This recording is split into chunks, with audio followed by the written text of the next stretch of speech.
So when you say the past, like, right, and you right now you're telling me that you have a new name, new identity, and all that. Do you regret it?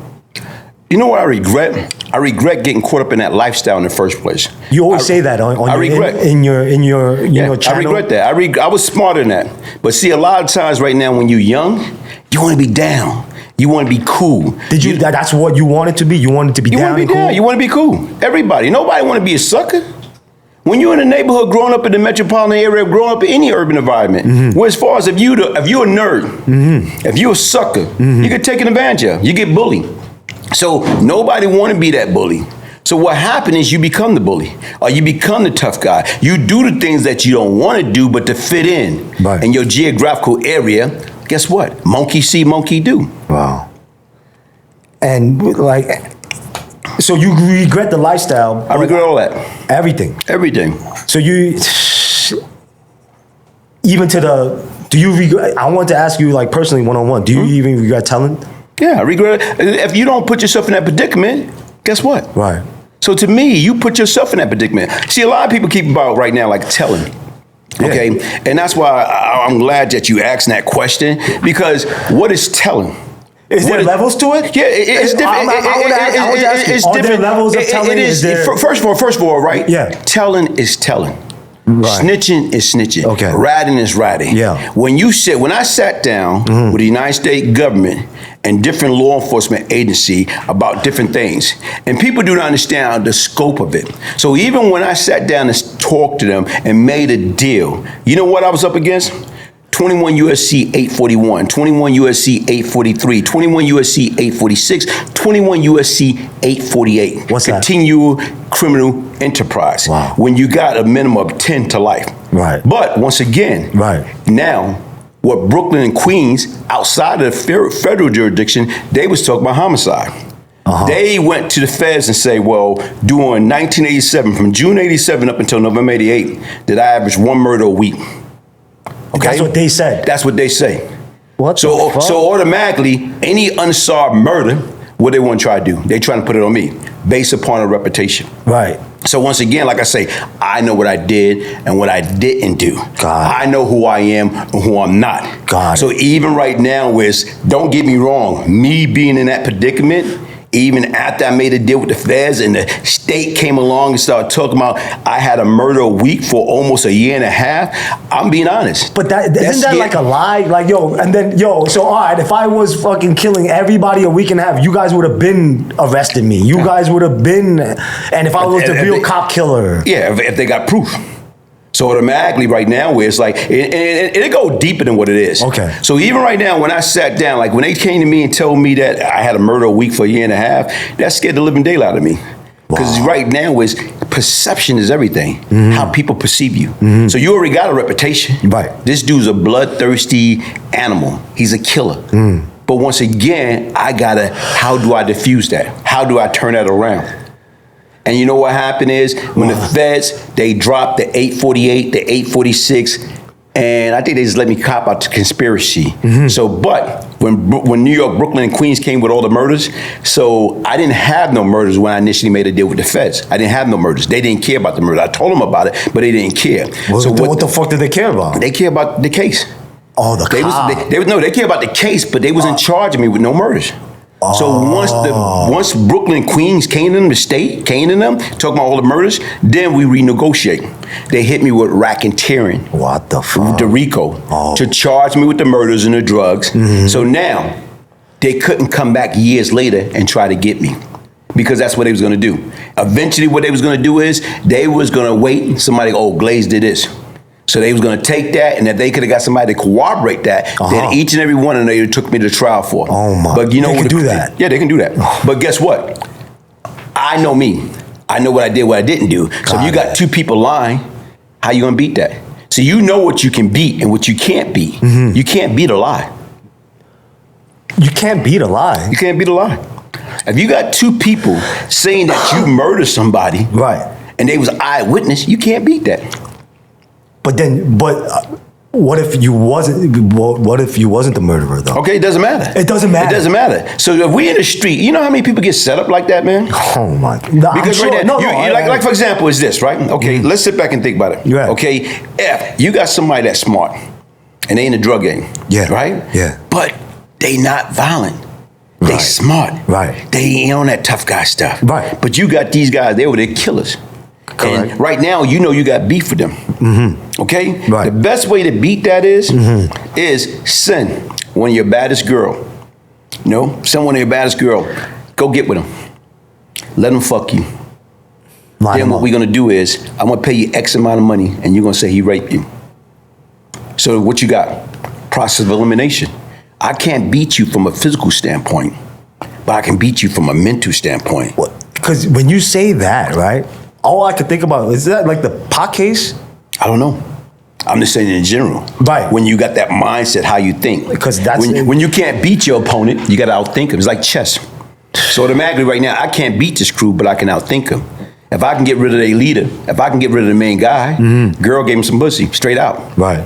Bottom line is right now, she cried rape. She got DNA all in her. Huh. How he gonna beat that? Huh. Despite it's a setup. You think there's a lot of cases Come like on, that, bro. Come on. That's how you beat the game, man. That's how the game is played. The game is, it's not checkers. It's how do you win. And I don't want to even play the game. Yeah, if it's exactly. like that. You're smart enough. I don't want to even. That's play why it. you're doing what you're doing. Right. And you know, Glaze, like, like I said, you know, like you've been a Brooklyn native. I want to see your perspective and like what's like the difference between the streets back in the day and like now. Like, Okay. you know, with the drill, Brownsville. And you know what? See, that's a tough question. Because why is it a tough question? Because to a degree, I lost sight of all that. Because it's not important to me anymore. Right. So you hear things from the news, from the internet, and everywhere else. But right now, what the hell is drill? I can't even relate to that. Right. And I'm just being honest. Relate. You kill. Like these guys Yeah. talks about and rap about, but Yeah, you but see, actually did it. what I'm saying is like, even right now, I don't even quite understand that Right. concept. Got it, Because got it. I am so removed. Got it. Like even people don't understand, like right now, I'm 60. I tell people I'm 90.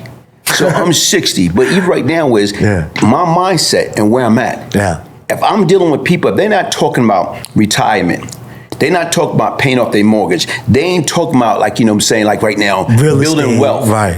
If they're not talking about generation wealth and things of that nature, they don't add value. I don't have no time for the negativity and the nonsense and the back and forth or whatever. If we right now, even the conversation that we have realistic, positive, powerful conversation. Right. If you was a knucklehead, I wouldn't be here today. Correct.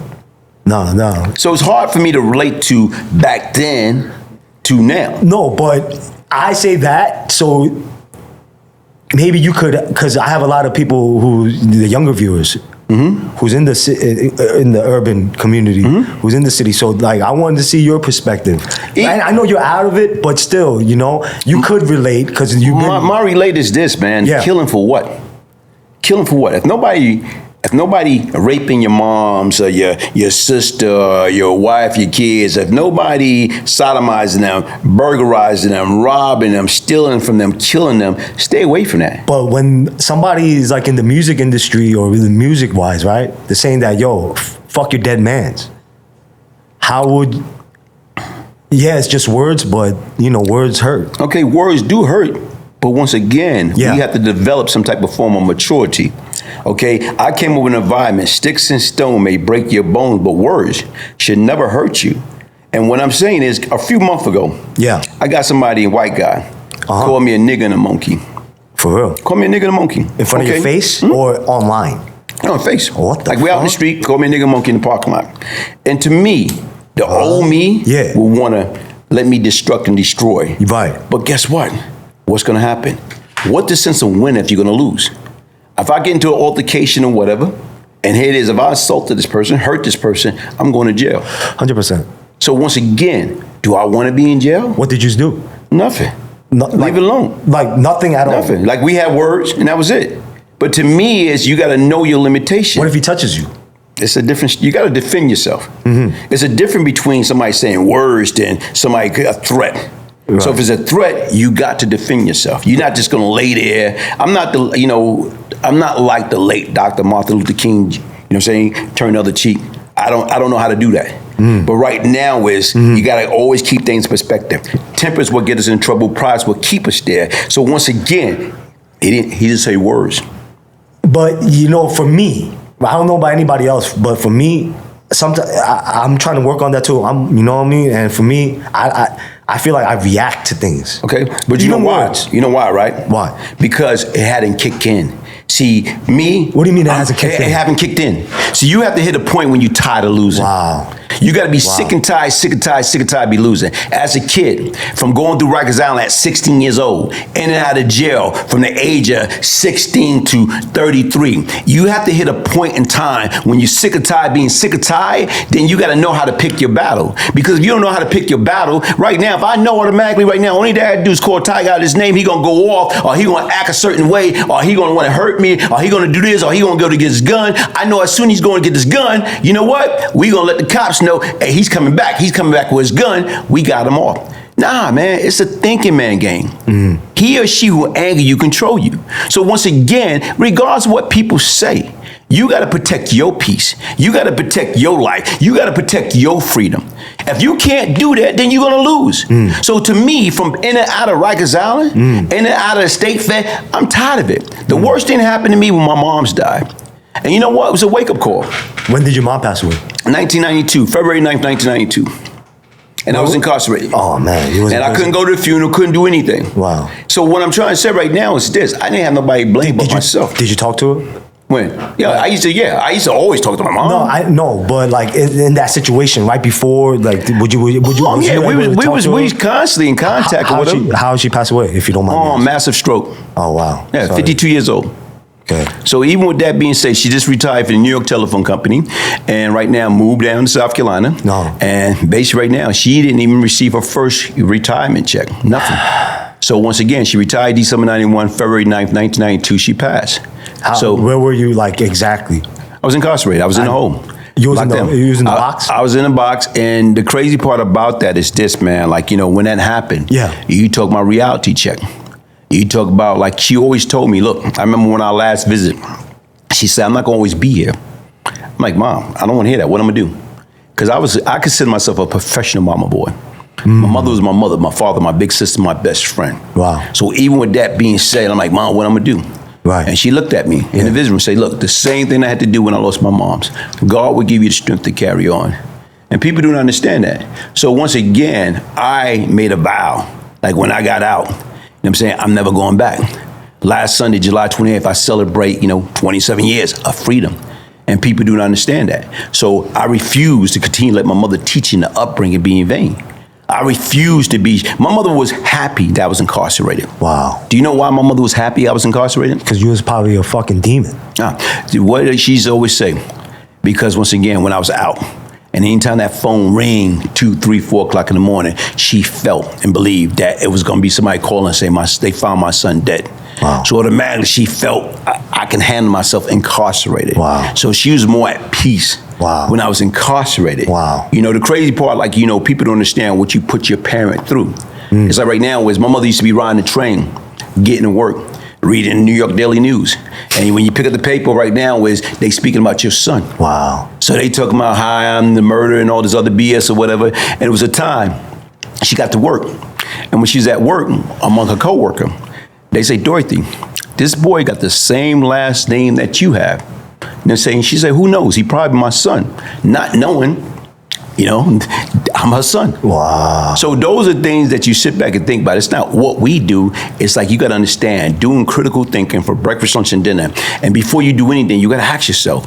Even right now, like you say, sometimes you want to react. You got to ask yourself, if I do this, is it going to bring me pain or is it going to bring me pleasure? But how do you think of all that, like, right there, when someone's like, yo, fuck you. Mind over matter. Because you always got to be in control. Even in a car, like, like road rages. I done been there, done that. You know what I'm saying? Don't get me wrong. Like I told you right now, everything really comes from where you at in your life. If you at peace in your life at that present time, then you can function. you can think clearly. But right now, if you're going through a nasty breakup, a divorce, or you just lost your job, or you just have death in the family, or everything in your life seems to be crashing in on you, then guess what? You're going to react, you know what I'm saying, out of self-destruction.